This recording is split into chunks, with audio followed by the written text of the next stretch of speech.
next to each other. Host, will you please explain how public comments will be heard at today's meeting? Thank you, Chair Pitts. If you are attending in person, there are cards located at the entrance. Please complete the card and place it in the basket.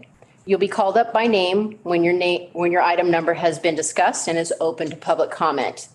You'll be asked to approach the podium and state your name for the record. After an agenda item has been presented, the chair will ask the board members for their comments or questions, and then immediately following, the item will be open for public comments. If virtual hands are raised on Zoom prior to public comments, the host will lower all hands until the public comment is open to all. Once the chair has called for public comment, those in person may raise their hand and wait to be called to the podium. Those on Zoom may raise their virtual hand. Those joining by phone may dial *9 to raise their hand. The host will then call on those in person first, then those who have raised their hands virtually in the order they appear on the screen. All public comments will be heard until there are no more hands raised in person or virtually. Each public comment is limited to 3 minutes, and a courtesy timer will appear on the screen.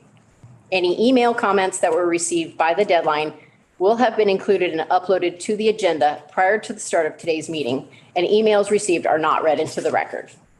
Thank you, host.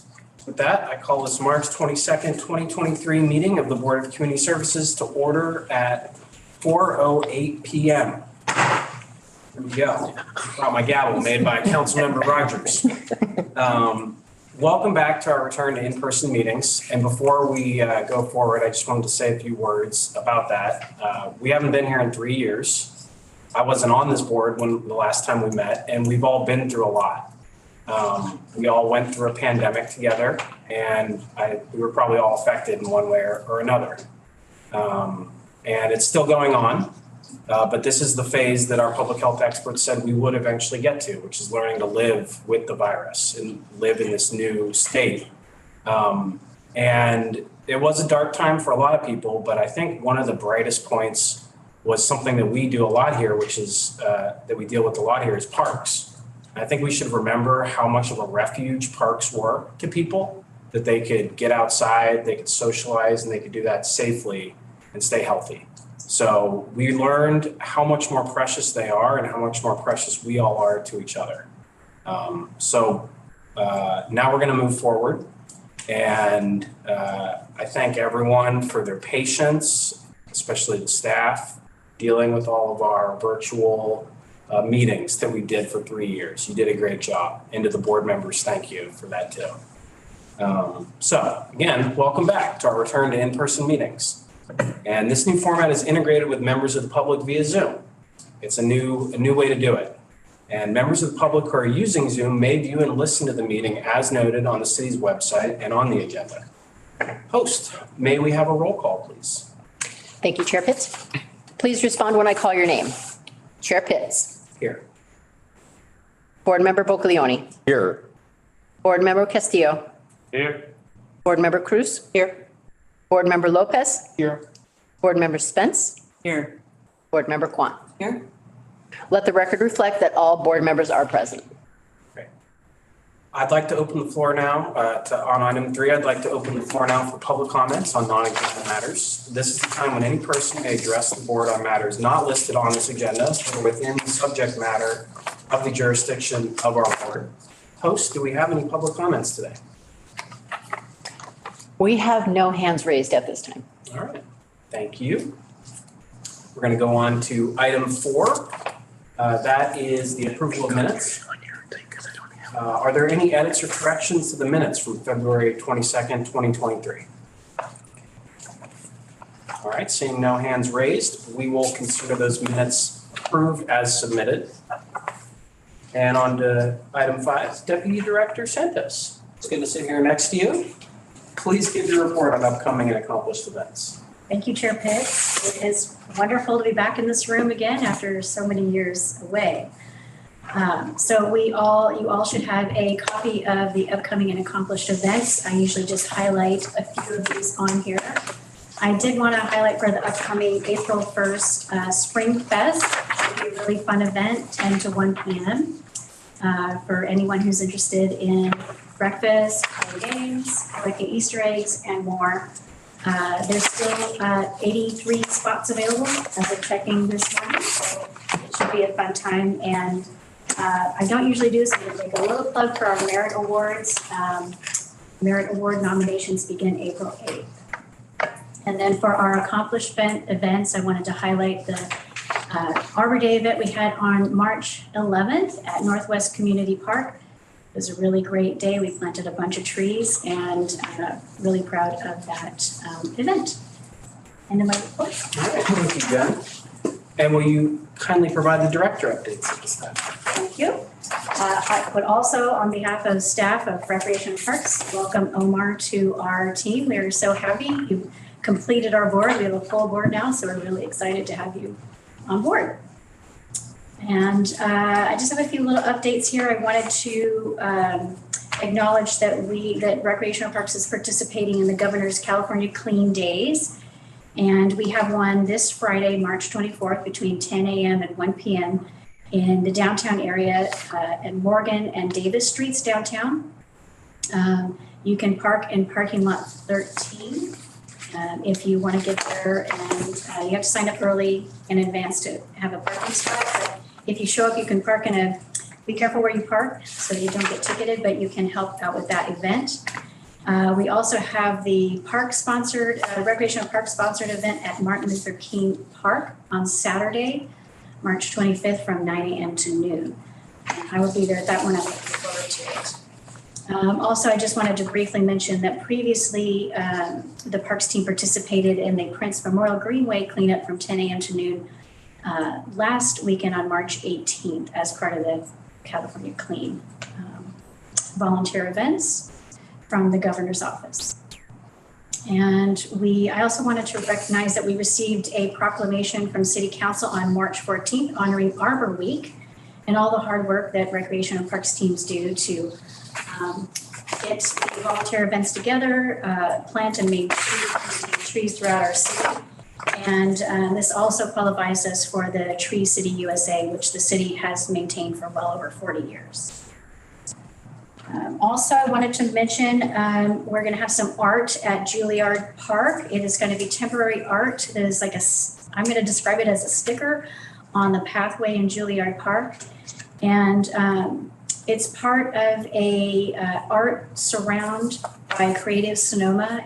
And the Santa Rosa Public Arts Program is part of that Creative Sonoma, sorry. And it's to incorporate art into public spaces and enhance community livability through public art.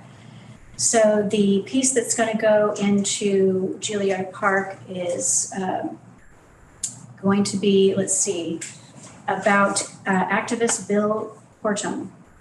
And it'll be a sticker somewhere on the path out there in the next month or so. So take a look for that. And of course, there is plenty of more information at creativesonoma.org.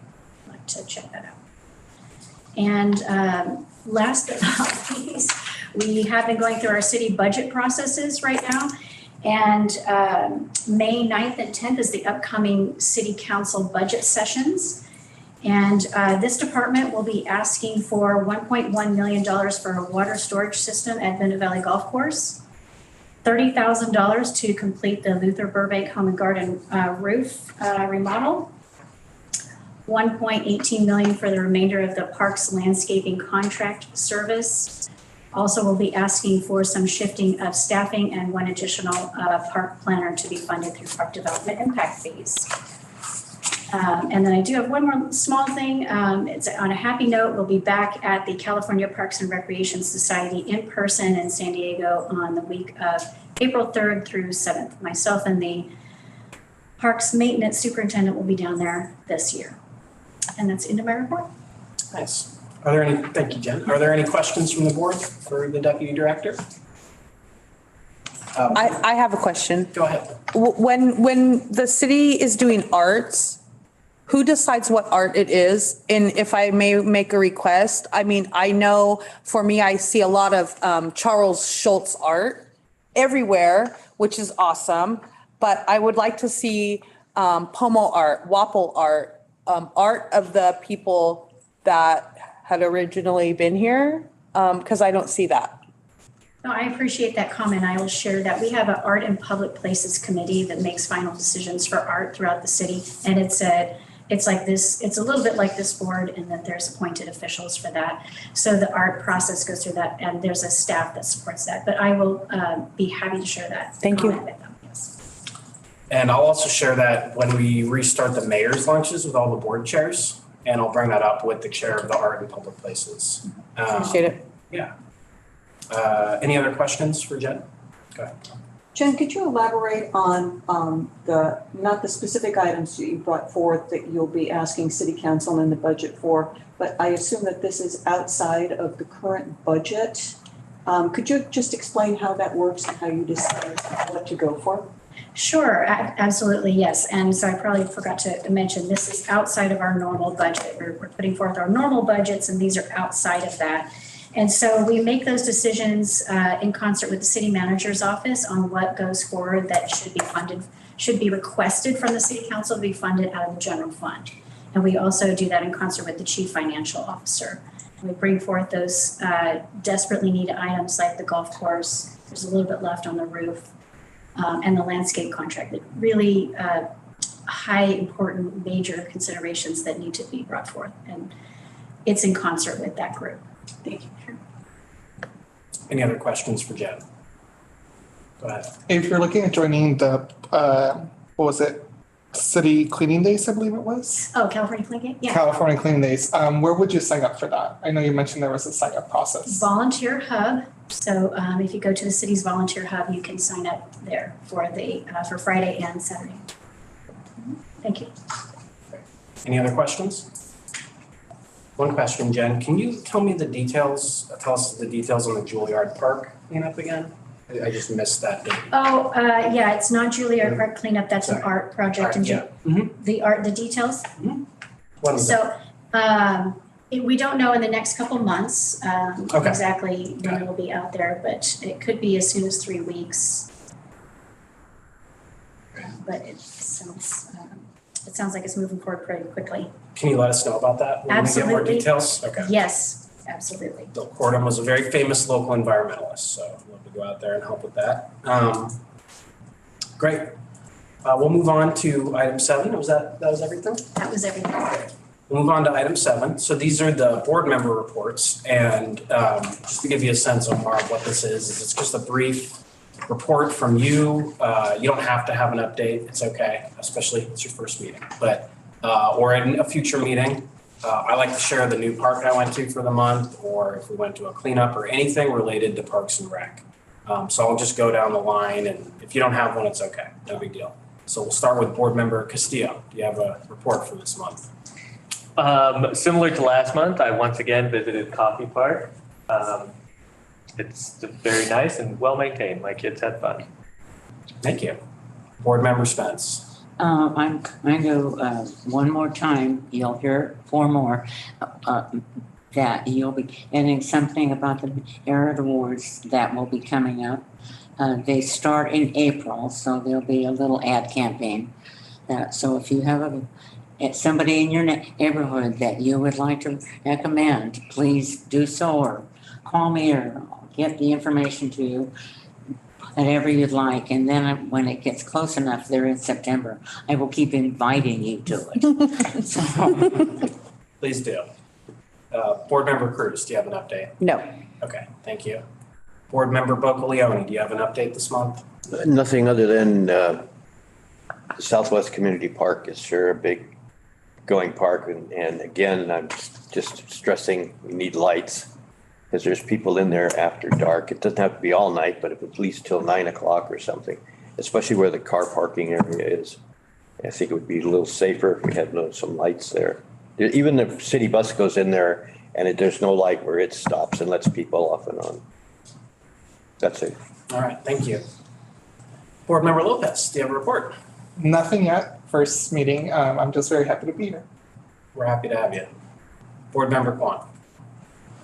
So I have many things, and just remember, I'm retired, so I have more time to do stuff than people who work for a living, okay? I had the honor of attending the opening of Iron and Vine and saw you there and Jen, and Paul? Oh, I was also in attendance, yes. I also had, I don't know if it's a pleasure or not, the experience of participating in the Arbor Day tree planting, which was a mud fest in my opinion. I actually like the one where the ground was so dry, the holes got dug ahead of time, as opposed to this year where you didn't even have to dig to hit water. But 25 plus trees were planted. My crew and I planted one. I had two 16-year-old girls in their really previously cute boots who had never used a shovel before. It was a learning experience, and we were helped by park maintenance crew member, a woman by the name of Alexis, whose last name I cannot pronounce. Jen, can you help me with that one? Lovely young woman. I did not tell her I was on this board. She was engaging. She was happy to be part of the crew. And she did the heavy lifting for us. After our one tree got planted, we shifted over to some plants which were being installed by the Creeks Department. Having the Parks and Creeks departments working together was really a joy, seeing them working together.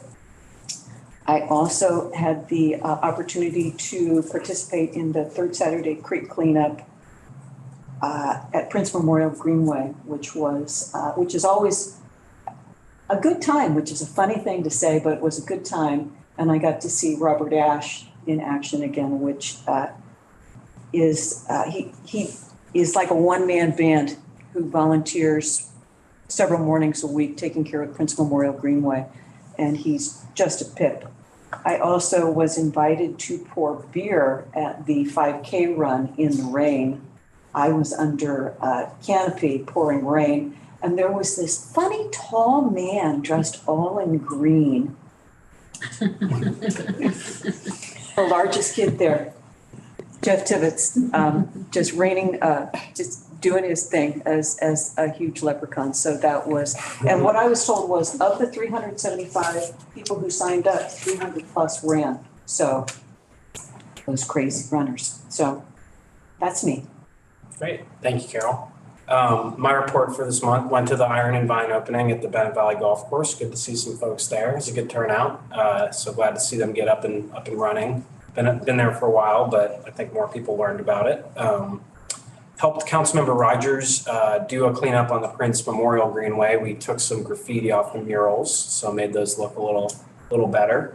And my two parks that I visited, I went and visited Rinconada Park, which is I grew up right next to it. Hadn't been there in about 20 years, so it's always nice to go back to somewhere you hadn't seen in a while. It's a lot smaller than I remember from my youth. And also went to Acacia Lane Park, which I just sort of kind of stumbled on walking down the Santa Rosa Creek Trail. That might be one of our smaller parks in the back of the apartment complex there, but it was a nice little, there's some tables and it's right along the creek. So that is my report for the month. Thank you, everyone. We're going to move on to item 8, first scheduled item. So 8.1, this is our vice chair nomination and election. So the board will nominate, discuss, and vote to elect a member of the Board of Community Services to serve as vice chair. So this will be the person who serves as chair when I can't be there, or whenever the chair can't be there. You don't have really many duties beyond that. But it's good to just stay up on what's going on in case you have to step in. But it's not a big upgrade from what you do right now. So I don't want anyone to get scared of taking that on. But now what I'm going to do is I'm going to open the floor for nominations. So we'll have a nomination and then a second. And then if we have more than one, we can do a voting process. If it's just one, we can do it basically by acclamation. And so we'll see how that goes. So I'm opening the floor now to any board member who would like to make a nomination for vice chair. Carolina, yes. I'd like to nominate Paul Castillo. All right. Paul, do you accept the nomination? Accept, yes, Okay. thank you. Do we have a second for Paul? Second. Great. Thank you, Carol. Do we have any other nominations for vice chair? Going once, going twice. All right, we will consider Paul elected. It's your easiest election ever, probably. Congratulations, thank you. Like I said, stay up on stuff in case I can't be there or anything. We really appreciate you stepping up to do that. Thank you. And we might have you sitting up here in the future. I don't know. We haven't figured out the seating yet, so. All right, I'm ready. Thank you. Well, with that, we welcome you as vice chair. So thank you again. Moving on to our next item. It looks like we're going to have item 8.2, the park permits and monitors. And Amy Rocklowitz will be presenting on behalf of Kim Hatch. That's true. Amy Rocklowitz, the recreation supervisor, will present an overview on how staff provides the city of Santa Rosa with the highest quality park permits, monitors, and volunteer program. Take it away, Amy. Well, again, welcome to everybody and good afternoon. I'm Amy Rocklowitz. I'm one of the supervisors in the Recreation Division, and I do want to make one correction on the agenda is I am presenting on permits that happen in the parks, but not on the volunteers. Volunteers is on your agenda in May, so you'll be getting an update on park volunteers then. Thank you. So last year we reorganized a little bit in recreation and created a permitting team, and that team now is residing over at the Steel Lane Community Center. And part of the in the presentation, we'll go a little bit into detail why we did that, but it basically to be more efficient, to provide a better experience for our customers. But I did want to introduce that team. Kim Hatch is kind of the leader of that team. She's the coordinator. She's not here today, otherwise she'd be making that presentation or this presentation. But the other part of the team is sitting over here. I wanted to introduce Justin Smith. He is our specialist. Even though the team can cover all areas of the permitting process, he's focusing mostly on the park permits or special use type permits that happen in our parks. I also want to introduce Christina Ayala. She is an activity specialist that oversees the picnic permits, kind of the back end of picnic permits, because also both of our front desk staff, it is a big team. Anybody at any of our front desks can book picnic permits, but the back end is she checks them all to make sure they're abiding by the rules. And if there's anything that jumps out, getting all the signatures and special approvals if needed. So that's part of that is our team, and they're working great together over at the Steel Lane Community Center. Next slide. Oh, you already did. Thank you.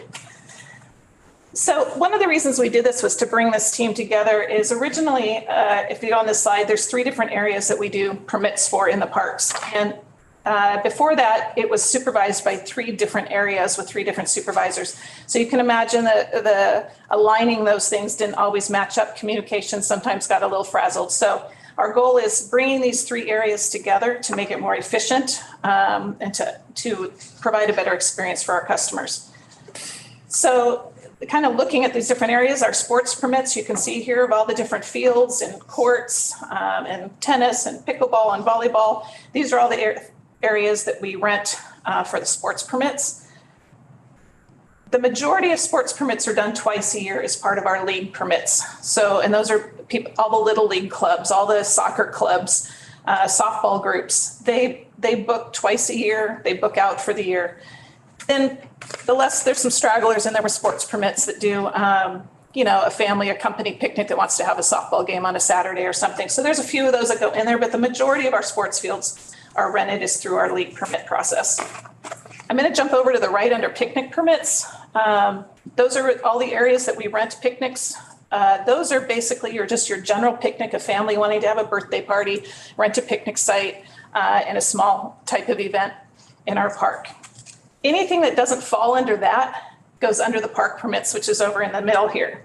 Park permits are if that picnic permit exceeds the group or the size of a basic picnic permit, or it's in a neighborhood park, or they're going to have amplified sound, or it's a special event in a park and it's open to the public. All that falls under park permits, which is a little bit of more complicated process to go through. There's an application, there's insurance required. So that's what Justin gets to deal with on a daily basis, is following up with all those people and their needs. They do pre-event meetings in the park. So those are kind of all the areas that we're now responsible for, and making sure, that they all are following the procedures. I did give you a handout. One of the first things we did as a new team is evaluate how the past season went and evaluated what we wanted to do for upcoming. So you'll see that handout. I thought that was interesting about all the picnics that were booked in 2022 and where they were. And you can see which parks had the most bookings. And that's, we also wanted to highlight where you see all the arrows going up. Why we think things have gone up, why we're doing so many more permits. One of it is our education.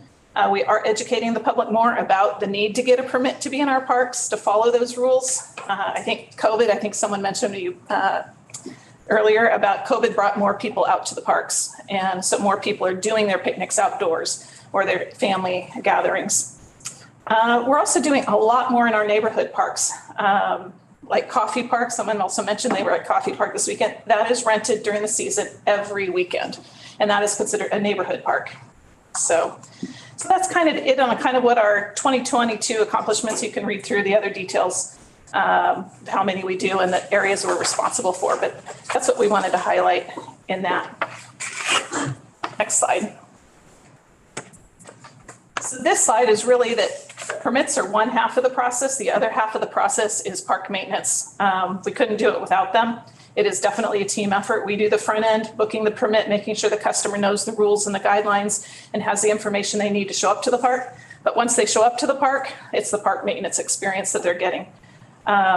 So you can see here the before and afters, sports fields before they get prepped. Park maintenance needs to make sure they're safe and playable for our user groups. And there's thousands of people using our fields and courts. Park permits is the second one.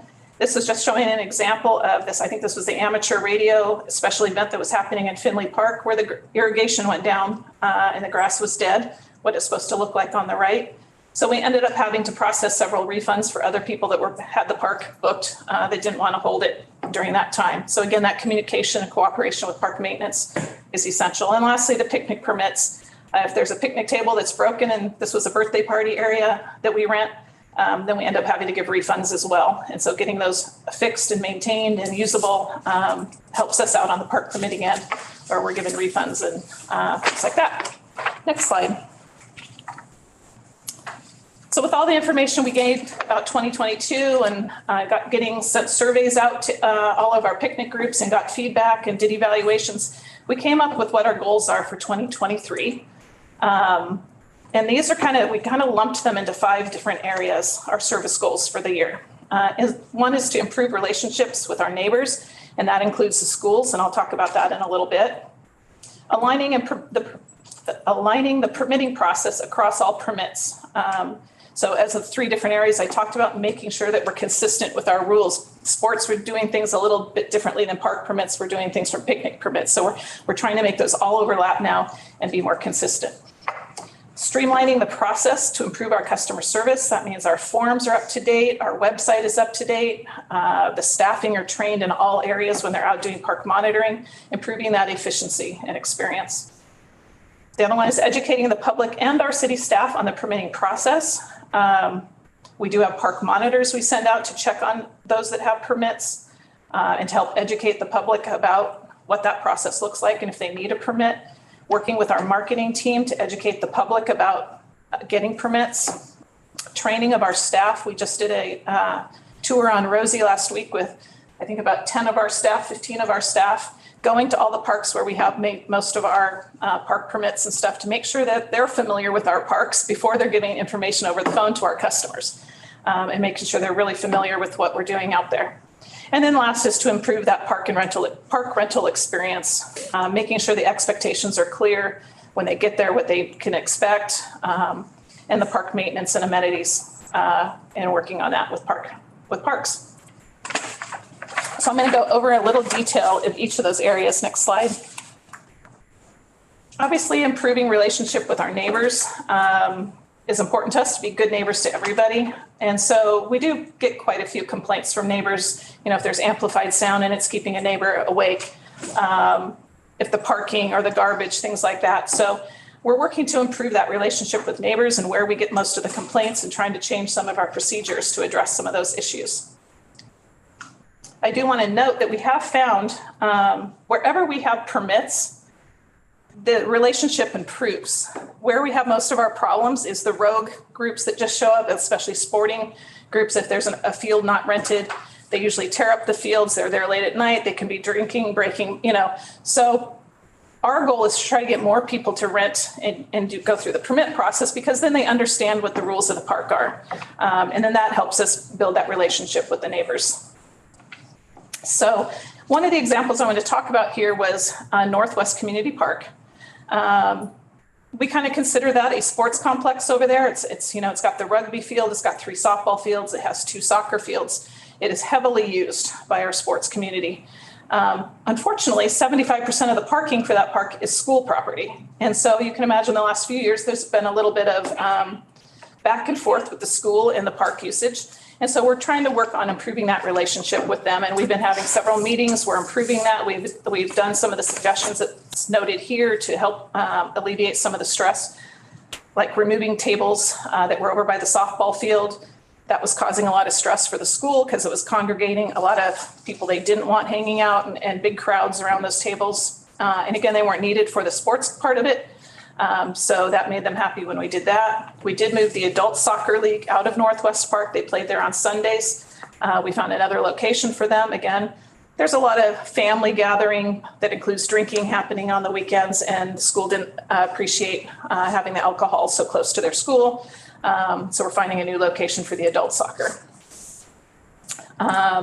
We're limiting usage of their parking lots during tournaments. So when there's a softball tournament going on, we're not going to have soccer and rugby happening at the same time, which was what we had been doing in the past. That just over impacted the school's parking lots and the neighborhoods. So we're limiting that. We're definitely meeting and having preseason meetings with the principals over there to make sure we're communicating with them and improving that relationship. And so we're optimistic how that's going. Other things we're doing to improve relationships is modifying our amplified sound procedures, not allowing it in neighborhood parks for private events so that we're not keeping the neighbors awake or up or annoyed. Directing, there's some things here, but musical concerts directed to Courthouse Square, limiting sound from 10 a.m. to 6 p.m. unless it has a special use permit. Other things we're in process with are identifying the neighborhood parks that need trash pickup on the weekends. So the park maintenance crews usually focus on community parks, but as I mentioned earlier, several of our neighborhood parks are intensely used as Coffee Park is, and getting them on part of that trash pickup rotation on the weekends, because neighbors call and go, you got garbage cans overflowing, it's not being picked up. And it's not normally necessary in a neighborhood park, but there are a handful of our neighborhood parks that are overly used, or very popular, I should say. The other thing we're talking about doing is turning the Finley gazebos into 3 small picnic sites. Our park monitors have identified that typically when we rented that as a large picnic site, they ended up only using one of the gazebos anyways. And then what happens is other people come sit in there and annoy the group that has the permit, or get in the way, and there's no amplified sound allowed at Finley Park because of the proximity to the neighbors. So we think it'll be better to have 3 small sites rented instead of ever renting it as one large site, even though we're open, and we'll give that a try. So that's something we're talking about doing in the future. As Finley is one of our most popular sites, and if we could pick up a few extra areas to rent, that would also serve the public. So next slide. I'm going to take a sip of water here. Aligning the permit process across all permits. We talked about the 3 areas of permits, but it's also including our citywide special use permits, like the Courthouse Square permits that happens downtown, making sure that the same rules they have for vendors or amplified sound are the same rules that we're using. And it also was in our facilities, making sure we're aligning our permitting process with our facility rentals, like at the community centers. One of them came up about the food trucks. They have a process for having food trucks at the community centers. We don't have one, or we didn't have one. We do now, for having those in the parks. For somebody's, if they have a picnic but want to have a food truck come serve their picnic. So working on those procedures so that across the board.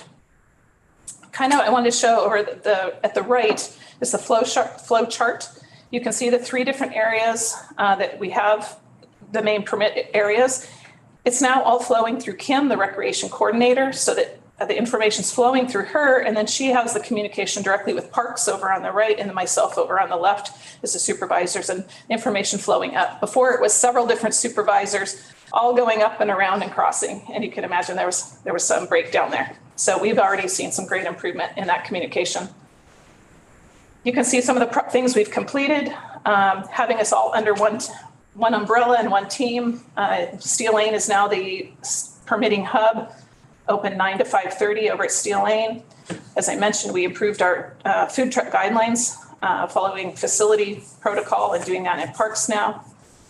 Creating more efficiencies.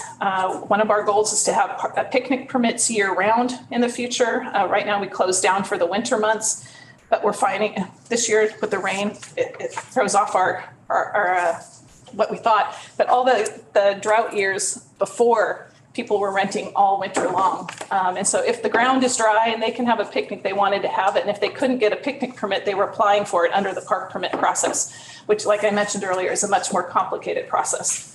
So we want to just be able to do that year round, especially the areas that have gazebos or coverage if there is rain, and that people typically aren't going to rent when we have a rainy season. So this has been a unique year, but who knows, maybe it's a sign of the times moving forward. I don't know.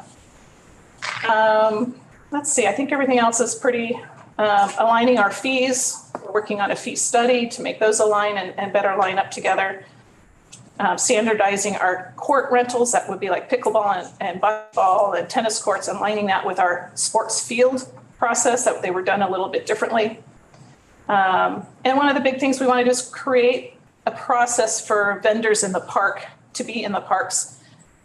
It's happening anyways. Our parks are full of the food vendors out there.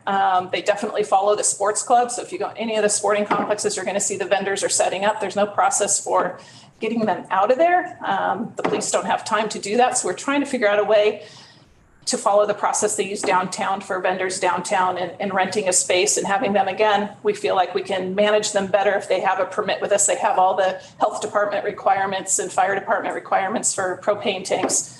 And then they clean up after themselves. So to keep their permit, they're going to have to follow the guidelines. So that is a big work in progress. But that is one of our goals. Again, a lot of the sports clubs say they're there and they'd like them there. They help, get drinks for the kids or the families or a hot dog or whatever it is. So we're trying to work on a process to allow that in the future.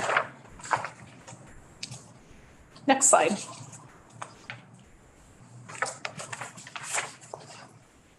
So streamlining the permit process and improving the customer service and turnaround time. A lot has been happening here. This is what we really worked on over the winter, making Steel Lane the permitting hub, updating our picnic site maps and our website for online booking. If you now go to the website, we had received quite a few complaints that our website was hard to follow and read. So now if you go to the website, there's a big button that says book now. So it's not hard to figure out how to get that reservation. Merging our park and picnic permit guidelines. We worked with the police department. So I should clarify, the police department issues the amplified sound permits. They did not have an amplified sound permit in Spanish. So we worked with them, and we now have an application that's in Spanish. So when people come in to book a picnic and they want to get an amplified sound permit, we can give them the application, and we have that available for them now.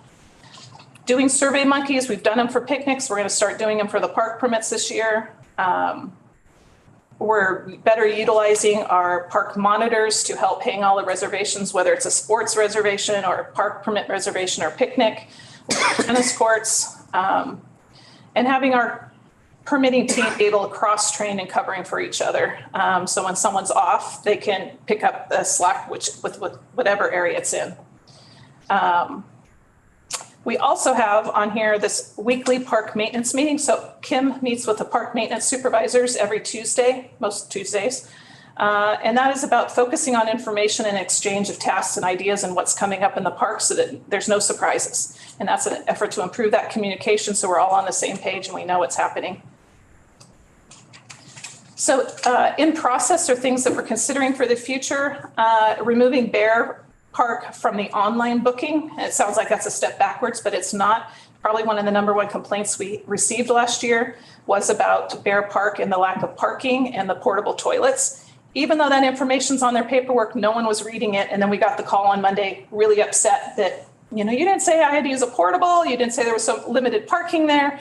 So we want to take that online booking option away so that they have to call and have a conversation with us, and we can make sure they're aware of what the park amenities are, so they're not so surprised. Yeah. So those are some of our goals in that process.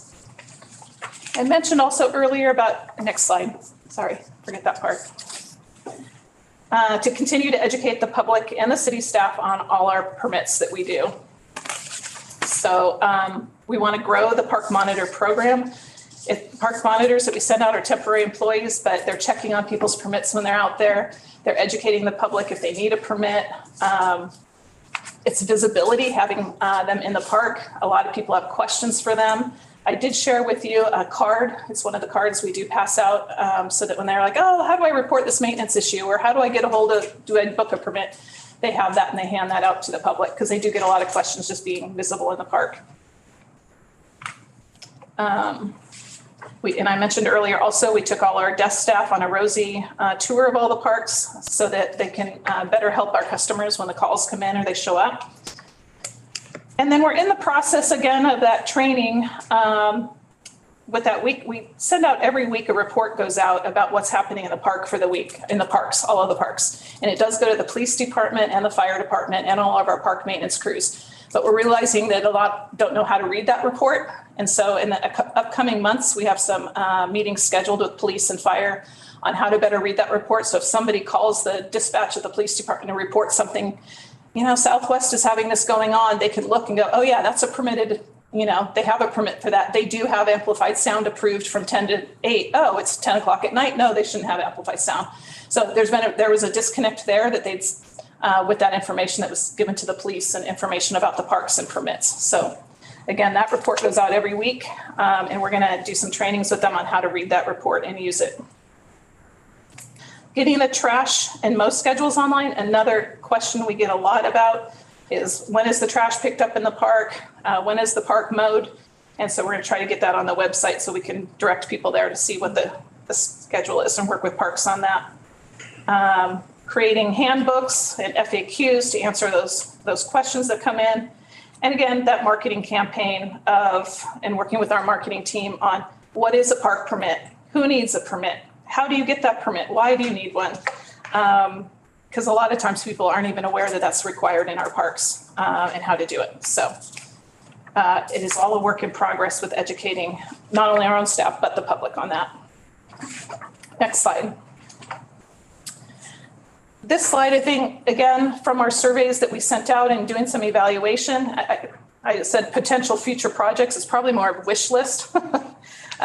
Some of them are just projects in the park that would make someone's event or activity or picnic a little easier. And the easiest one to show is this kiosk here. So you can see on the left, the kiosks, we're in the process, Parks is on the process of refurbishing those. You can see how much better that looks. So if you're renting that picnic area, but also on the permitting side, getting that information clear. We do post our calendars in there, who has the permits for the week for that particular site. It's information up there, how to get a permit. If someone goes, oh, it's not rented, how do I get one for the future? So making those a more useful tool in the park. The rest of these items listed here, again, are just some wish list items that would make things easier, making it easier to identify which tables are included as part of your picnic site. Relocating some of them so there's better access for unloading supplies and equipment when they're bringing them in, some of the gazebos. And then down below, there was one about, again, wish list that got brought up, some of the sports leagues. The softball fields don't meet current USA softball guidelines. Bases are at 60 feet. Actually, don't hold me to that. 60 feet and they're supposed to be 65, something like that. They're off slightly. But it would be more if in the future we're ever going to rebuild a softball field or do some renovation to a softball field to have it align with what the USA standards are. Also not listed here, and it's the number one thing we get in from all the sports leagues. We want some all-weather fields with lights to play year-round. Most of our sports are year-round now, and we don't have a lot to offer them. Right now they're supposed to have started soccer a month ago and baseball and softball, and they haven't been able to get on any of our fields for about a month. So it delays games, it throws off their schedules, so you can imagine the frustration there. So it's one of the ongoing complaints we get, but I know it's everybody's aware of that. So with that, next slide. This slide, just again, it's on that contact card I sent you. It's just, again, access to the different areas if you need to request anything, email addresses and contacts. And then the last slide is just if there's any questions or if you have any thoughts on our goals or the items we're considering for the future. Thank you for your patience in listening. Thank you, Amy, for the presentation. I was talking. Hang out for a sec because we might have some questions. Okay. So just to give a reminder to folks, this is, the way we have to do is ask questions and then take public comments. And then we can offer our opinions or general comments after we hear from the public. So try to stick to that format. So we'll start with any questions from the board. Go ahead. I think that there are a lot of great goals in here. I'm a big fan of them. My question is, how are you going to track your progress through these goals and meeting these goals? I'm sure some will be easier than others, but I just want to know if you have anything on that. Well, I think similar to, we'll have those service goals that we had listed there and we had already completed. And so then what our goals are for the next year. And so I would think next year we could come back and say, now we got completed all those and now we have some new ones. Because there's always new things to add, to improve and work on. So we'll definitely be tracking. We have, those are listed in formal for us as our goals for the year. Go ahead. So you mentioned the food permits for people who just kind of pop up without that. Do you have staff that speak Spanish to help them? You do, and then will that information be going out to them in Spanish? Yeah, again, we haven't finalized that process. We're hoping to work in tandem with the city manager's office already, or downtown. Economic development. Economic development. Yeah, economic development already has a process in place that they do for the vendors at Courthouse Square and downtown. So we're working with them. If they will, we can just go through their process to allow them in a few key spots in parks, mostly where there's sports fields. And we already have the vendors coming in wanting to do it right and saying, can I get a permit to be there when soccer is happening on these days? And right now we don't have a process to give them. Okay, and the people who want to come in and do it right, are you keeping a list of them so you could follow up with them when you have that information? Okay. And I don't know if you would be the person, but I'm just going to mention it anyway. I seen on Facebook somebody who had to go 2 towns out to use soccer just to practice themselves, to just do some conditioning. So, I mean, I would love that there was more fields for our people that live here. Because that's just ridiculous. Yeah. You know, It is very hard for us, Kim. I've done the sports field permits for about 5 years now, and I've just been training Kim on it. And I prepared her how we have all these clubs and there's not enough fields for them. So they all ask for 10 fields each and they maybe get 2. I mean, they're putting about 200 kids on per field for their attendance in their groups. And same with adults. I mean, we have adult leagues. We try to limit the adult leagues to Sundays only, so that we're not taking them away from the youth, with youth being our priority, but there's clearly not enough for that. They all want more fields, and we just don't have them to give them. There are some fields, and I shouldn't say that. There are some fields that are not used, and the clubs refuse to use them. MLK soccer field right now, nobody will take. Jacobs Park, I have one group right now that's doing a couple days a week on the soccer field. It's a brand new soccer club, and I said, there's nowhere to go. All the fields are already taking, so they were willing to try that out at Jacobs. And then Jennings soccer field is down because of maintenance. It's not safe and playable right now. So we have a couple options, but they're not available or not willing to be used. Why does no one want MLK? Safety. When the youth clubs, like at Jacobs, the reason Jacobs probably 5 years ago, all the youth clubs stopped using Jacobs because of the shooting that was there. There's been stabbings and shootings and the drug activity at MLK. Is there any way we could work with the police department on that to help secure the facilities, or? Yeah, and we tried that for a little bit at Jacobs when it first happened, and the clubs are just like, we're not even willing to chance it. Understood. You know, and parents won't bring their kids there. If they just have this in their mind that it's it's unfortunate. It takes time to heal and get people back to feeling safe. It's where complexes like a place to play are, where at least they're all in one location and they do feel much safer because it's all that activity. So of course, they all want place to play. Everybody wants place to play. And So we need more places to play. Well said. Thank you. Carol? Thank you, Amy. I've heard that there's a goodly turnover in the park monitor position. Are you doing anything to streamline either the handbook or the senior, junior to get new staff up to speed quicker and not taking as much of management's time as traditional training might take? yes, that's an ideal situation, but the turnover in recreation period is high. I mean, our desk staff, same thing. We hired 6 people and only we got them all trained. They went through the training and then 4 of the 6 quit before they get started. So it's an ongoing issue with temporary staff in recreation right now. And the same thing's happened with the park monitors. We have a couple great people right now and I'm optimistic, but we're still hiring and getting them up to speed. Mark, go ahead. Do we know why turnover is so high in this area? I'm going to defer. Any thoughts on that? Recreation team? It's a common trend across the country. Last summer, what state was it? One of the warm states down south had less than half their pools open during the summer because of the shortage of lifeguards. So it's a very common trend in part-time recreation positions right now. Employment is high. It's like this all across the state.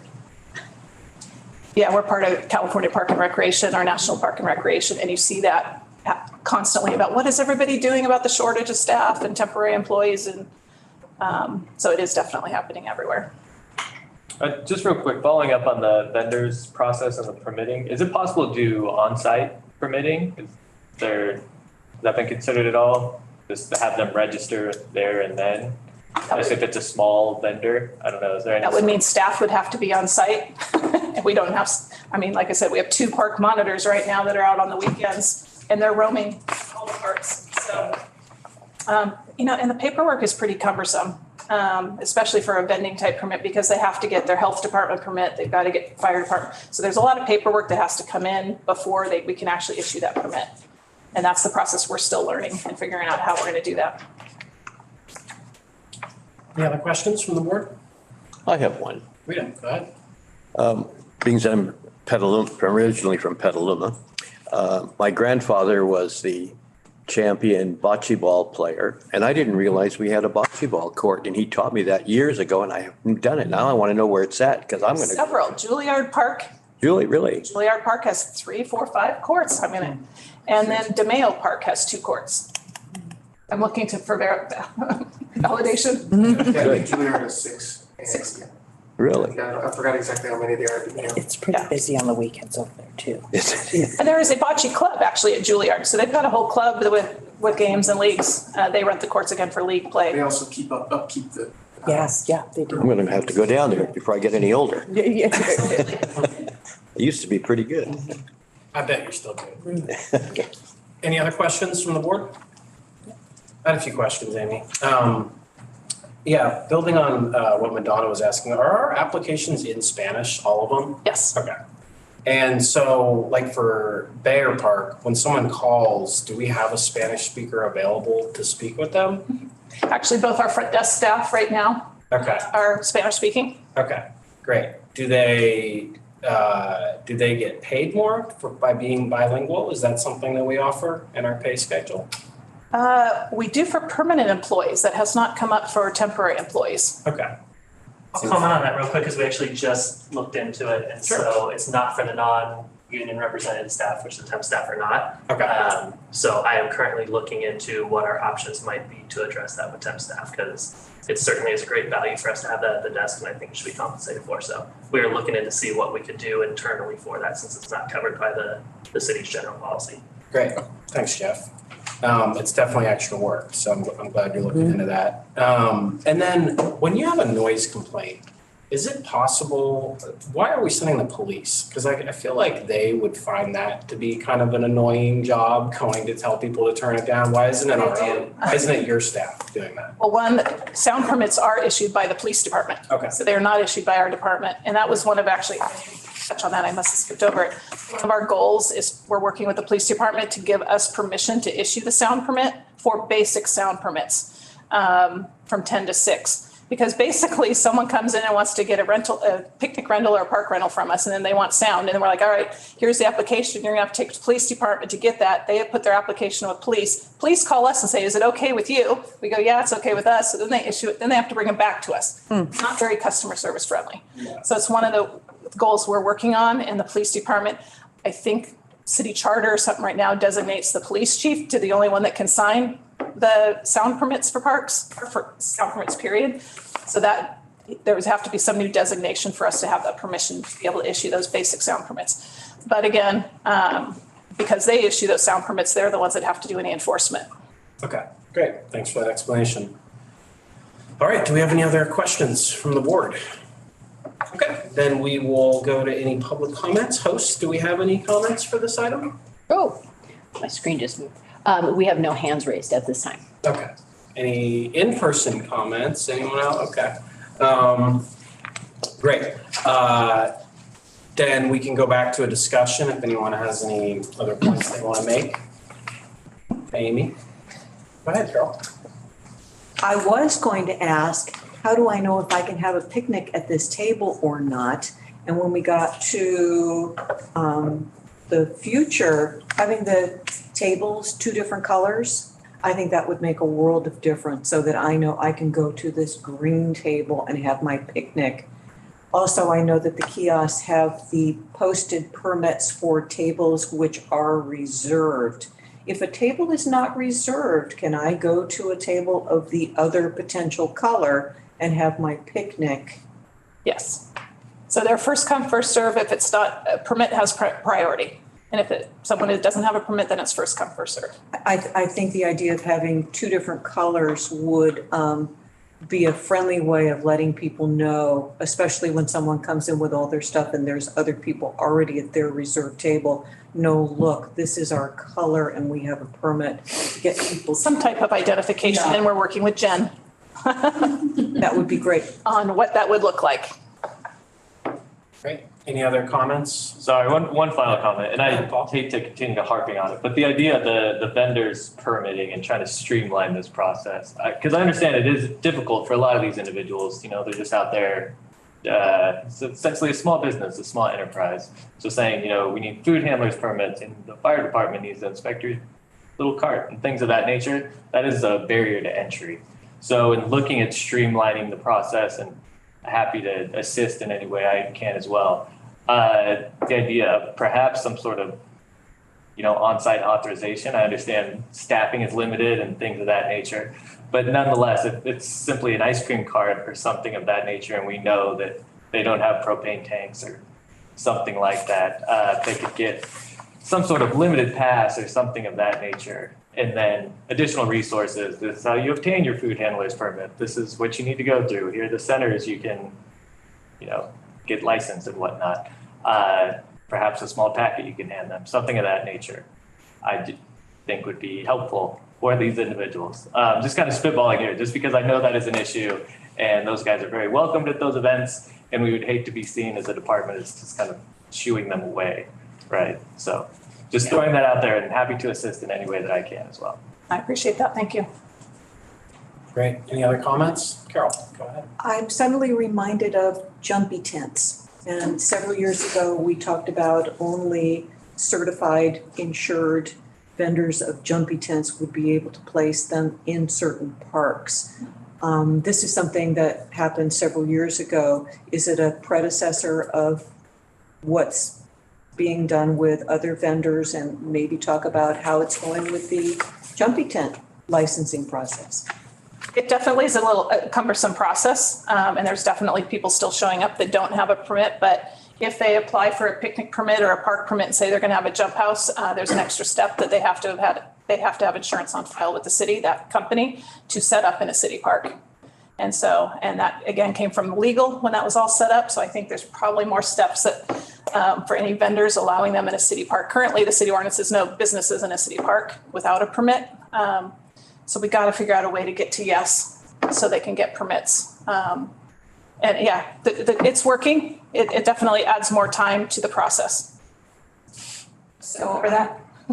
Am I hearing you say that the jumpy tents are only showing up when they are permitted, that you don't have rogue jumpy tents? So we have rogue jumpy tents still, but with our park monitors, we can at least try to go address them and give them the information and how they can get their insurance on file with us for the future. That's part of our education. Oh, I was just gonna say about the jumpy tents, I'm usually the person who gets a lot of those requests with park permits. Say it's not too hard generally when it comes to people who want to do it the right way. They will just say what company they're going with. Several companies have their insurance on file with us, like Jumpin' Jacks and a few others. And people generally go through those because they're big names. So once they have those, oh, I'm bringing you Jumpin' Jacks. Okay, we already have their stuff on file. Cool, we're good as long as it's a certain size. And in certain parks, they're allowed. We tell them that they're only allowed within 100 feet of a house and 50 feet of a playground, except there's a little map that we send to the potential folks that has a little zone they can be in. Try to push them toward parks that are better suited for things like that, et cetera, when they call in. We have an approved vendors list, just so they know who's a licensed jumpy guy. See, that's another thing is that when people call in, we don't want to have like approved vendors. We just have people that are, because we don't want to be seen as promoting any particular business. So there's just the ones that have given us this stuff. We say, oh, well, we have their insurance on file. We don't say, we don't recommend them. And any other vendor, if they say, well, I want to use this group, I'll have them get their insurance on file with us and we can approve Or it. they can also get their own insurance that covers them if they say bring in a private jumpy or something. Got it. Any other comments or questions from the board? All right. One more. Yes, as many as you want. Back to the vendors, I mean, I'm just thinking, how to make it easier. Some of them are farm workers, so they've already been screwed out on a lot of money anyways. One thing we at Yakima Indian Education Board, we have a waiver. So if somebody wants to come, they want to do Indian tacos, boom, sign the waiver, release the liability. You're here at the event. You want to come sell your beadwork or turquoise earring, release liability waiver. We're not making it hard. Phone number, name, sell your stuff. It's at your own risk. I don't know. That would be our goal. Yeah. Our goal has to go through the city's processes and attorneys' offices and all that. I don't know if Jeff's going to comment. I'll just comment on it real quick is most of those hurdles are not our permitting process, right? I mean, we have nothing to do with Sonoma County Health and what the process is to get that. We have nothing to do with, obviously the city has to do with, but Recreation and Parks has no control with the propane permit processes for fire department or so. Most of the stuff that we're hung up on is that collaborating that we're trying to do with other permits and why we're trying to work with economic development because they have an interest in releasing some of those barriers. So if we can work with them and the process they're doing to try to remove some of those barriers and then adopt that into our process. So right now, I would say most of the things that we're caught up on, unfortunately, I hate to give that answer, it's that finger pointing answer, but most of the things that we're hung up on right now and we're trying to do everything we can to get us ready for the process to be smoother, but are things that are out of our staff's control at this point. Thank you. Go ahead. I can say one more thing about vendors, because I say I've had people call in for park permits for say, like, I want to just set up my taco cart in the park and sell tacos. So generally what we want to try to do with things like this is something that Kim has told me, is that we want to encourage it. If we're going to have people selling things in the park, we want to encourage it as a community-focused event. So say, for example, there is an event coming up, I think, in June. It's like a Japanese cultural festival, and they have a ton of vendors that come through. And there's music, there's food, there's all things like that, and that's a community event, so tons of people can sell. I think we just don't want to encourage just single vendors popping up in random places. You want to make it more of a community-focused thing as opposed to just folks coming in and out selling things.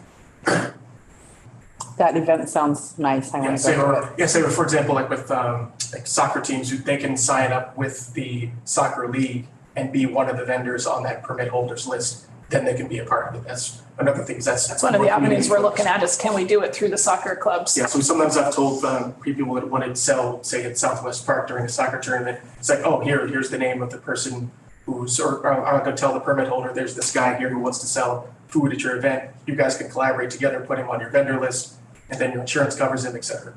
I love that. Thank you. Yeah, thank you. And so I'll echo those comments. I think we definitely should find that balance between health and safety and encouraging people to come provide a service and have a business. Often that's how restaurants start, is at that level, and then they move on. And so I think we should be finding a way to make that easier for them, that's still, safe. And I think just generally, we're hearing a lot of kind of structural issues, and I think that's what we can take back to our city council members. So hearing things like lack of sports fields, permitting stuff, and maybe if it's getting, caught up in the city attorney's office, maybe they can speak with the city manager. So talk to your council members. If you're hearing these issues popping up more and more, they might be able to play their role at that level. So. Absolutely, thank you. Yeah, that is also helpful. Yeah. Because we're all have the same goal. It's just how we get there. So any other comments or questions? No, thank you for listening. Thank you. Yeah, thank you. All right. So we are on to item 8.3, which is the Parks and Rec capital improvements. So we're going to have our Parks Planner, Scott Wilkinson. He will provide a brief update of planned fiscal year 23-24 capital project budgets and an overview of ongoing project budgets. Take it away, Scott. Thank you, Chair Pitts. Vice Chair Castillo, newly appointed. Congratulations. Thank you, sir. Members of the public, those joining us here in person and also from the comfort of their own living rooms. Glad to have you here. My name is Scott Wilkinson. I'm a park planner here with the City Parks and Rec Department. This is my first time presenting to the board, so go easy on me. But it is very good to be here. As Chair Pitt said, I will be giving you a brief overview of an update on this year's capital improvement projects, running through some projects we have in the queue for bidding and construction in 23-24, as well as a couple ongoing planning and design projects and some exciting upcoming projects we have as well on the list. Also include a brief overview regarding future parks that are part of the general plan and how we use that to forecast and plan for our where we would like to see future parks happen in the city. And then look at how the park development fees are allocated throughout the city, throughout the 4 districts or zones of the city. So next slide, please, Julie. First, South Davis Park, which is a small sliver of a park that is located immediately west of Highway 101 and just south of Highway 12. It's a very small neighborhood park. We conducted a public outreach project there, a master planning process for the park to re-envision and revisit the amenities that we have at that park. Staff, along with the help of an experienced consultant, developed a master plan for that park, which was approved in February of this year. The project is funded in part by the state of California's per capita grant program through Proposition 68. Currently, we're moving into the active design phase of that project and focusing on an initial phase that will be a significant renovation to that playground at that park. Next slide. Next, we have an exciting project for this facility in the backyard here, the Finley Aquatic Center. We'll be replacing the kiddie pool there, part of the lawn area that is back in the perimeter of the project with a brand new spray ground project, and with adjacent picnic areas as part of those improvements, and also improving the existing concrete pool decks at the 2 pools that will be remaining in the facility. We are anticipating bidding that project for construction this spring and beginning construction in the fall of this year. after the summer programming, that the popular summer programming that we have at the facility there. The goal is to complete that project by May of next year, in time to reopen and offer the programming there in the summer of 2024. Next slide.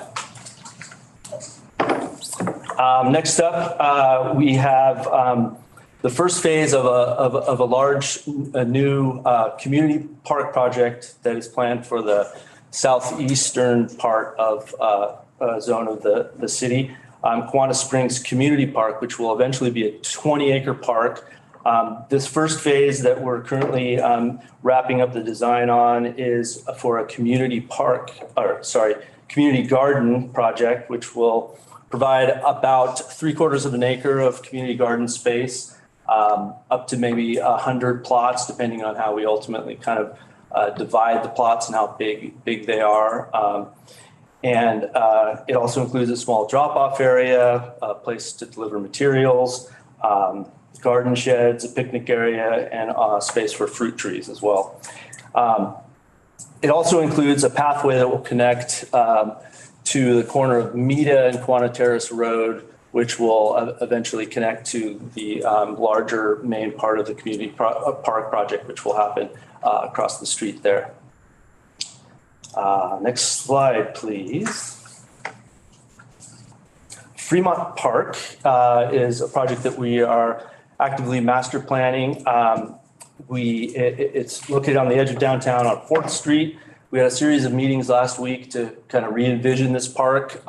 It's one of the older parks in town, and it is sorely in need of kind of an update to better serve the current and future community that's obviously changed quite a bit in the last 100 years. It's 100 years ago. So we had a lot of participation in that process. We had online meetings, we had surveys that went out, and we got a lot of great feedback, and developed 3 alternatives for that park that really transformed it into a new space, a more active space for the community.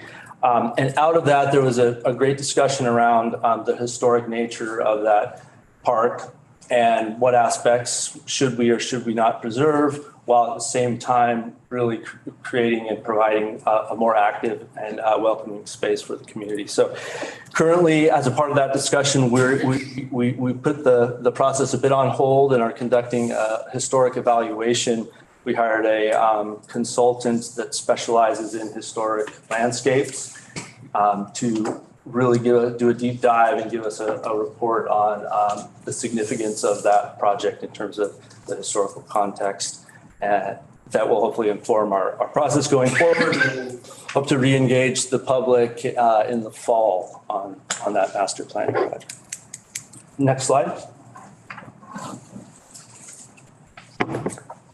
Next, we have a project that I know the board is familiar with, the Parks Prioritization Report that really gives us a good in-depth look at the condition, an assessment of the condition of all of the facilities in our park system.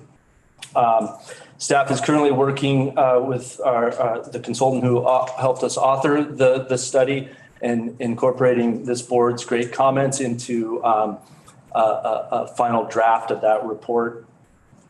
In addition, coming out of that discussion and internal review, we're also asking the consultant to help us develop a funding strategy to help bring all of the parks up to a standard rating of 4, which is according to a scale that is developed in this report that's available online as well for the public to take a look at. And then going forward, how to strategize to have an ongoing system that will allow those parks to remain at a level 4 in terms of their maintenance and condition. Next slide. Some of you mentioned the grand opening of the restaurant at the Bennett Valley Golf Course. In July of last year, Parks finalized an operation and maintenance agreement with a professional golf course management company, Touchstone, to operate and maintain the golf course, that restaurant facility and banquet facility and restaurant, and the driving range at Benchall. Next slide. A couple smaller projects that were accomplished last year. We developed and installed a small picnic area at the Detroit Round Barn Neighborhood Park, adjacent to the dog park there on Boyce Street. That's kind of a plan sketch of it in the upper left. And then we were also able to replace all the picnic tables at Bear Park under the main pavilion there in the central part of the park that, as Amy mentioned, is highly used. So there are steel tables that we hope will stand the test of time out there, or at least the next period of time. So next slide, please, Julie. And then lastly, just a couple of upcoming park projects that we have in terms of planning, both construction and planning and design. We have plans to replace the roofs at both the structures at Luther Burbank Home and Garden, the cottage and the carriage house. There, we are working with a historic architectural firm to make sure that that is done in a really sensitive way around those projects, which is around those structures, which are a couple of the crown jewels of the city in terms of historic properties that we operate and maintain, I would say. The Dutch Floor Neighborhood Park, we're also finishing up a design package for that will result in a significant renovation of that park and a replacement of the playground as well at that neighborhood park. Some bigger projects that we are gearing up to plan are Howarth Park and Galvin Park court renovations. We'll also be looking into making sure we have the appropriate mix between tennis and doing some outreach to make sure we have the appropriate mix between tennis and pickleball courts out there. And we're providing the needs of both of those groups as part of that project.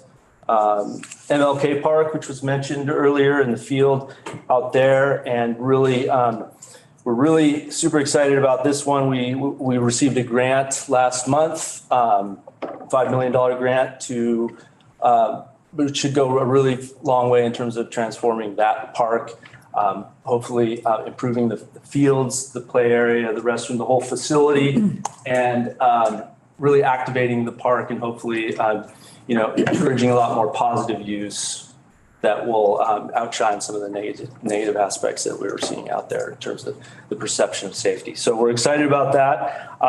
Also, Lower Colgan Creek, which is a new neighborhood park that will be master planning along Colgan Creek, in the southwest part of town.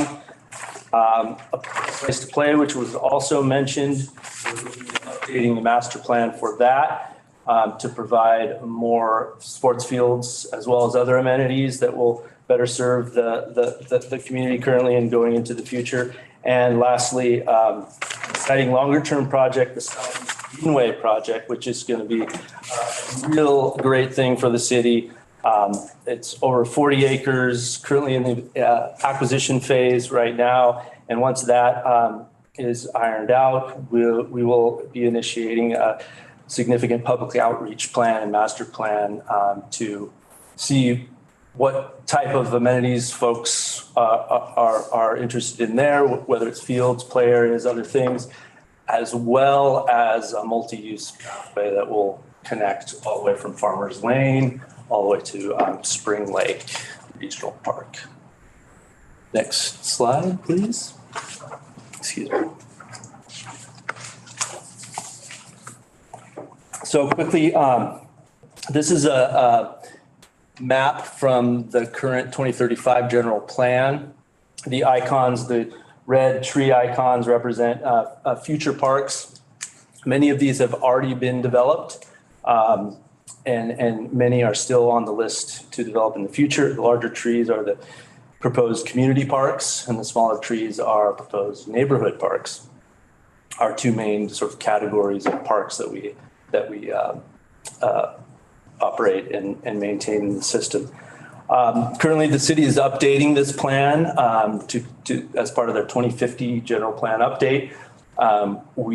Staff has been involved with planning and economic development to help provide information that will help better, make and ensure that we have an equitable distribution of neighborhood and community parks throughout the 4 zones to best serve the community, and that will be, based on geography and population. So, next slide. This slide shows kind of an overlay of the 4 quadrants, just for those of you who are not familiar with how the park development impact fees are both collected and then distributed. It happens via these 4 zones that are defined by the highways, basically Highway 101 running north-south and 12 to the east and west. The funds, the park development impact funds are collected by the building division when building permits come in for new residential units. So the idea being that we're providing parks where new folks are being housed and living, so they have a place to play. And those funds are then submitted to finance, who distributes a lump sum to the department to allocate to each zone, back to that zone. And then if you go to the next slide, I'll touch on this year, the funds that did come in by each zone and the projects that we've allocated them to, the projects that we've allocated them to. So in zone 1, an amount of $3,192,463 is going to be allocated to the Dutch Floor Neighborhood Park project that I mentioned earlier. Any remainder from that money will go towards a place to play community park in that park process. Not to interrupt you, but exactly where is that park? Street? Which one? Dutch Floor. Oh, Dutch Floor. What street is Dutch Floor on? Down the street, It's College, and you just off of Peterson, I think. Peterson Lane, yeah. It's truly in okay. the middle of a neighborhood. It's tucked in the middle of the neighborhood. I don't know the name of the neighborhood. It must have a name, but Okay, it's in the northwest part of town, not far from here. thank you. I can certainly provide more detailed. I got some more questions. Okay, I'm almost done. So, and then we could have time for questions. I got one of those brains, that got. Next slide, please, Julie. And zone 2, we have an allocation of $3,205,691 that will be going towards the Lower Colgan Creek Neighborhood Project.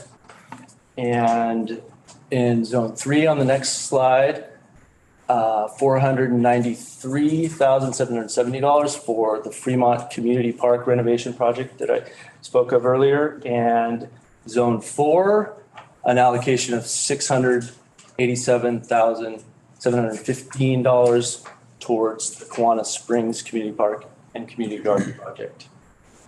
So with that concludes my update and overview of the Capital Improvement Parks plan. And we're certainly open to any feedback and questions regarding these allocations or anything else that's on your mind. Thanks, Scott. So just a reminder, folks, we'll do questions, then public comments, and then try to offer your comments. So let's start off with questions from the board. Omar? I have 2 questions, if you don't mind. We touched on MLK and how we're doing our master plan, and we touched on it earlier regarding safety perceptions on that park. So my question was, I know it's not super in our control, but do we have any plans on how we can bring in the community and help alleviate that uncertainty around that park?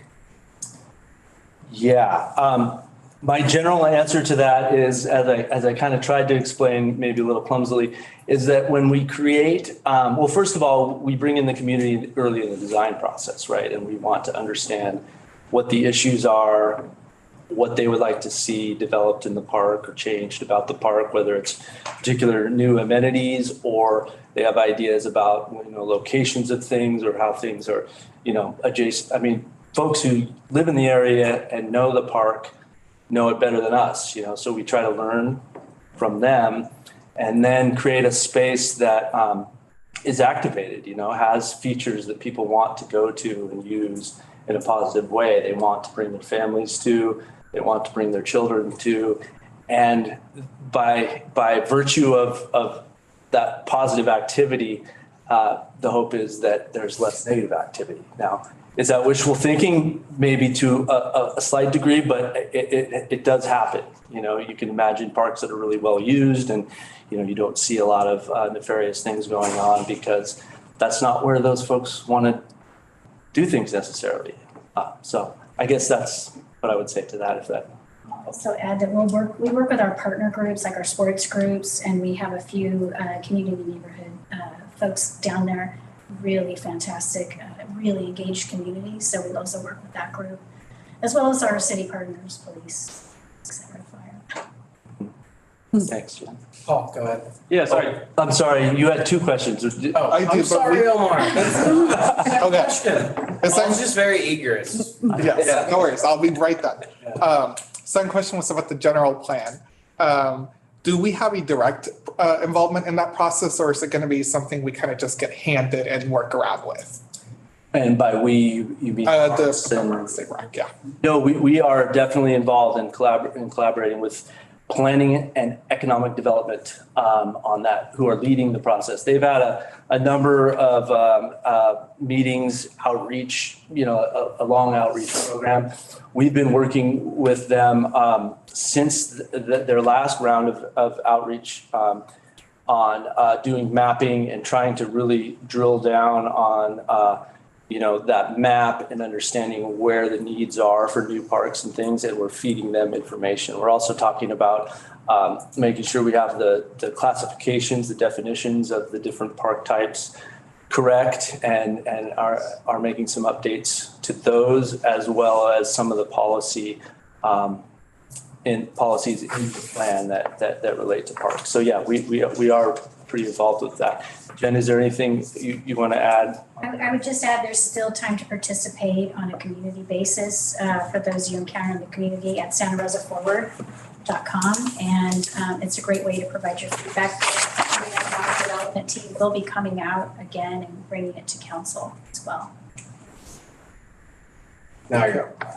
Oh, just following up on the MLK Park and the master plan update. I think you said $5 million was allocated to the renovation of the park? Yeah, I don't have the number right in front of me, but that is actually the grant amount relates to the grant. Approximately. Can any of that funding be used towards like increased safety or monitoring, or does it all have to be towards redeveloping? Like, could any of that be budgeted towards ongoing monitoring? Those particular funds are really dedicated for the capital improvement part of things. Rather than operational or kind of, but oh well. Yeah, maybe next grant. And I'll add, when we go through that design process, MLK is an older park. We wouldn't design it that way. We can improve the safety features through the design process as well. And we'll work with police. We have a really good relationship with police when we look at designs, especially parks that have notoriously been dangerous to be part of. And so we're hopeful that process will bring about a safer park in that way as well. Unfortunately, a lot of grants don't allow you to spend them on operations. They always just want you to build cool new stuff. Got it. Yeah.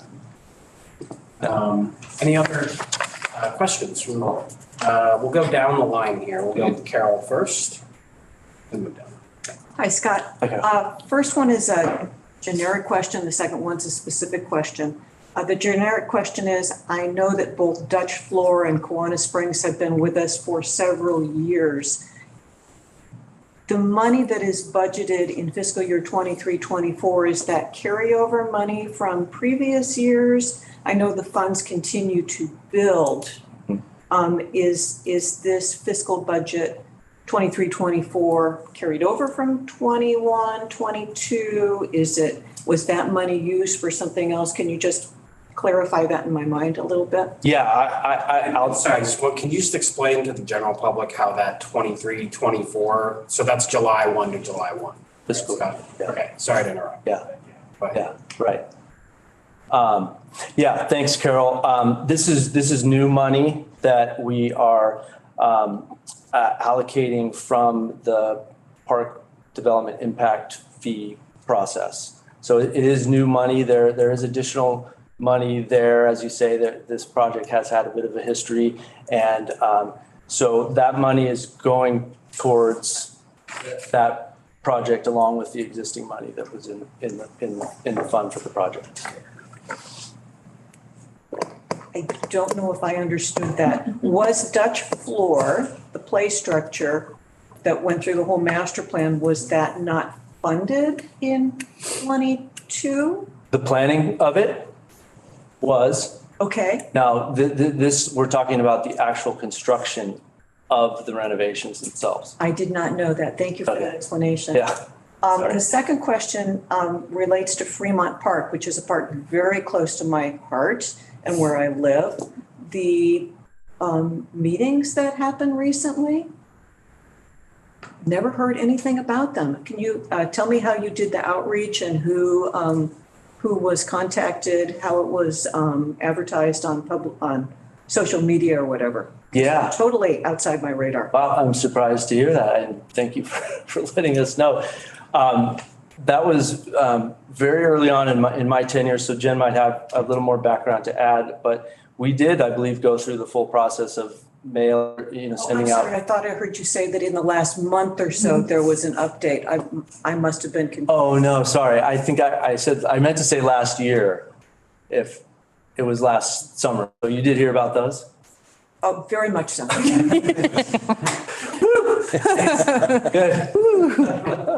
We've just been having internal meetings with our historical architects that we're getting on board to get them out there too.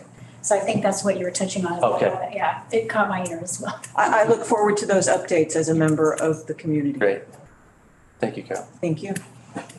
Guido, do you have questions? Yes, Scott. Fremont Park, that's the one down on 4th Street. Across the street, just up the street a little bit, didn't they just build a 5-story big apartment complex? Yeah. There are going to be kids living in that park, in that park.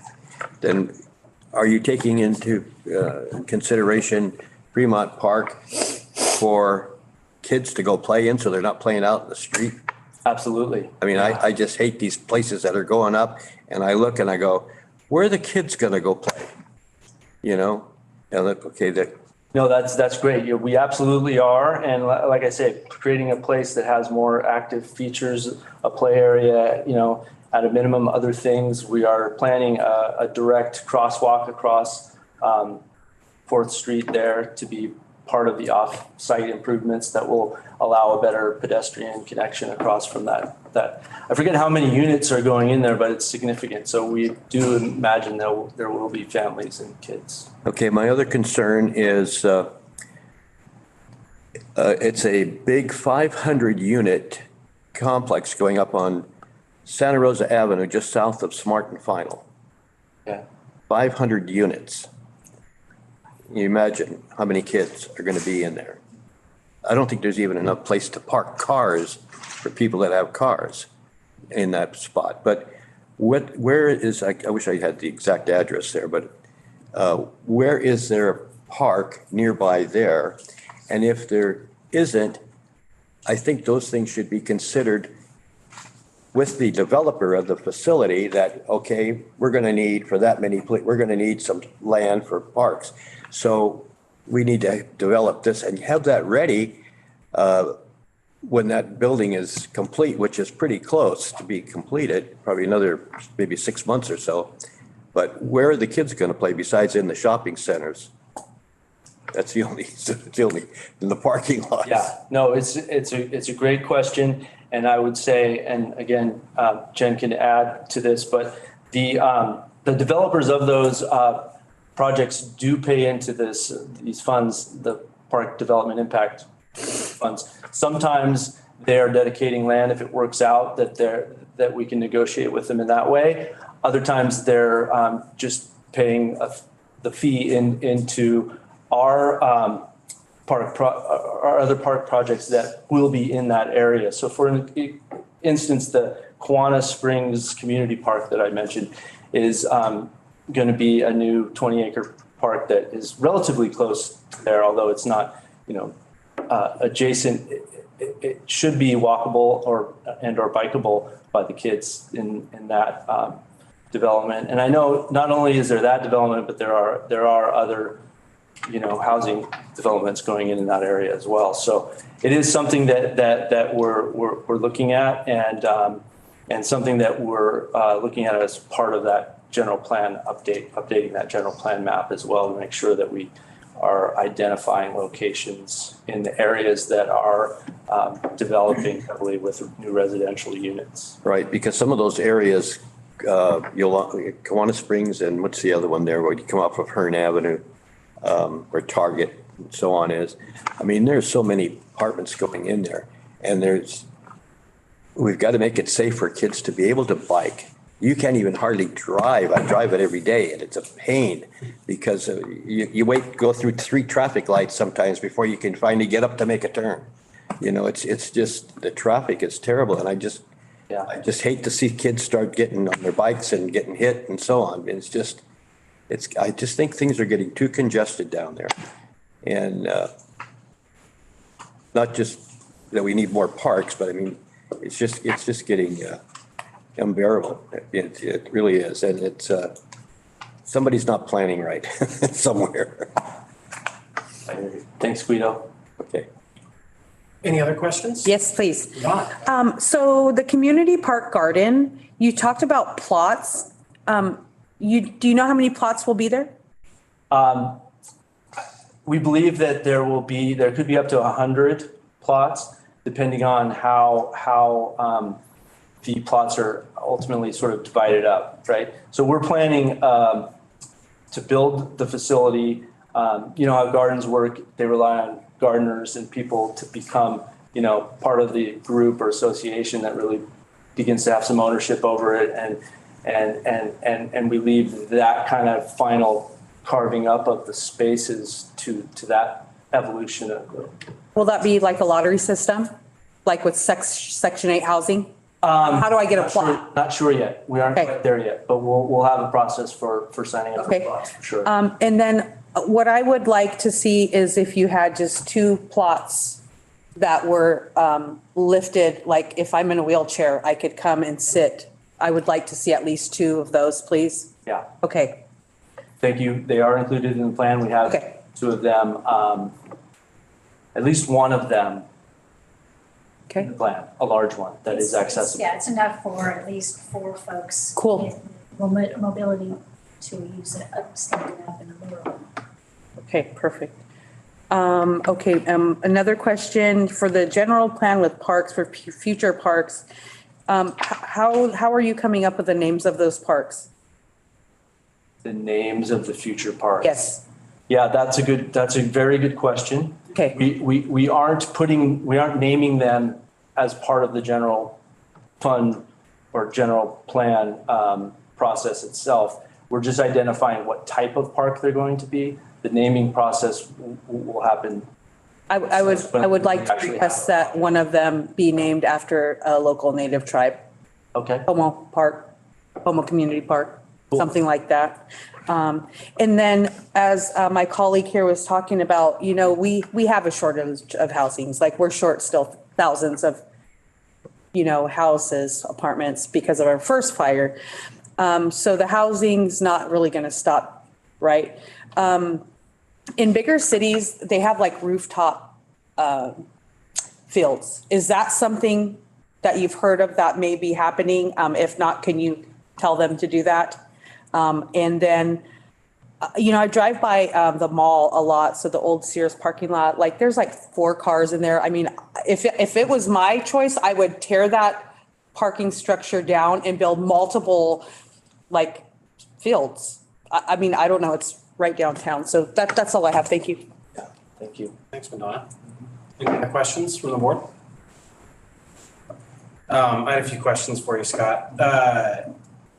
Yeah, Guido brought up one, I was wondering if you're gonna reach out to the residents of that new apartment complex across from Fremart. Brought that up before, so I appreciate you saying that. For back to the conditions assessment, are people gonna know, what condition a park is in? Like, is there gonna be something on the sign that they can look up, or I suggested in the past, like a QR code or something easy like that they can know? Yeah, no, I think that's a great, It's gonna be like on some website somewhere, is that all?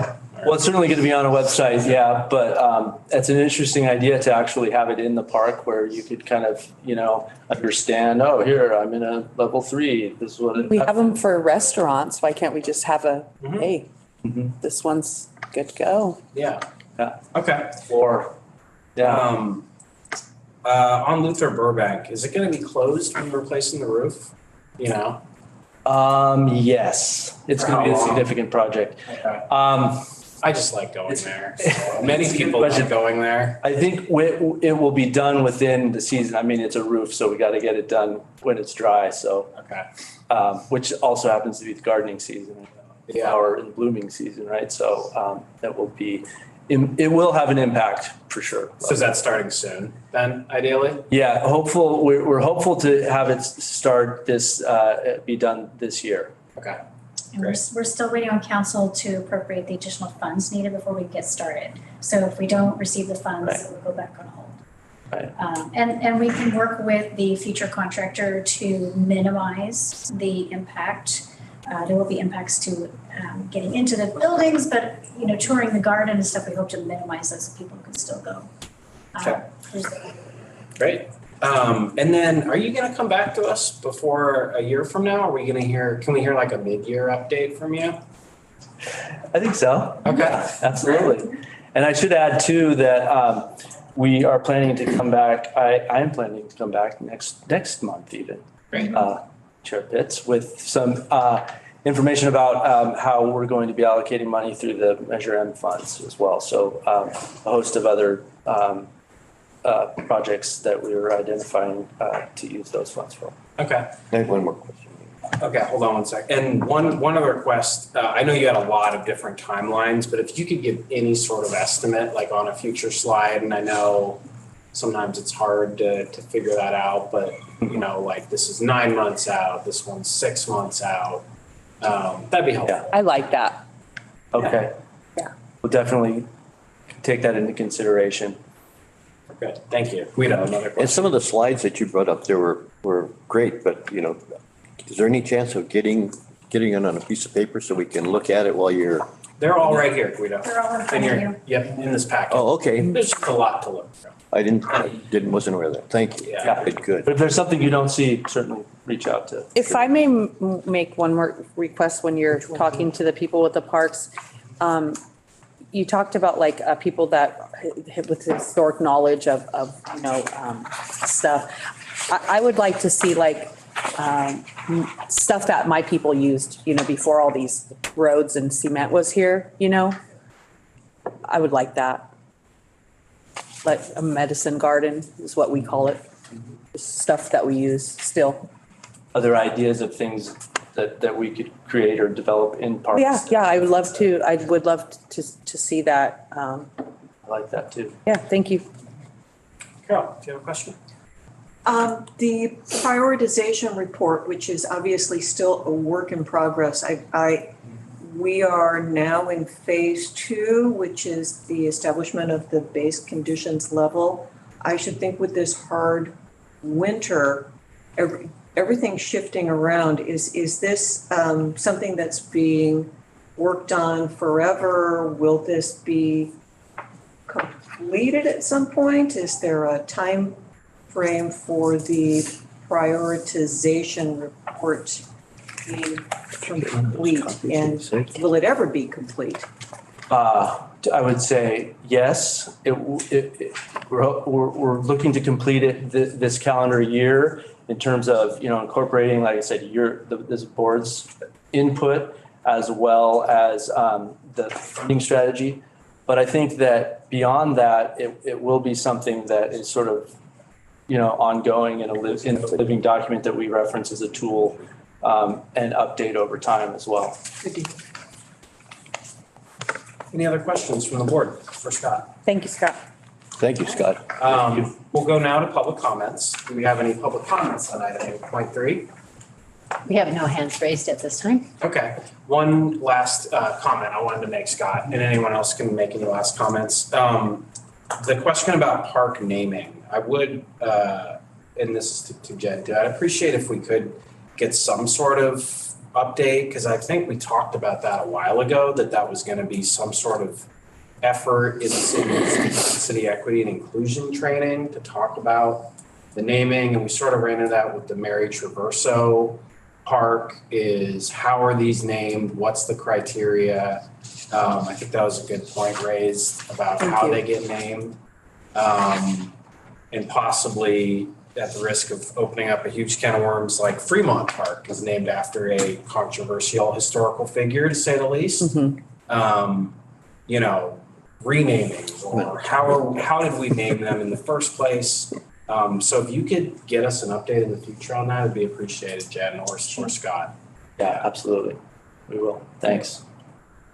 Okay, thank you very much for the presentation. Welcome. Thank you. Yeah.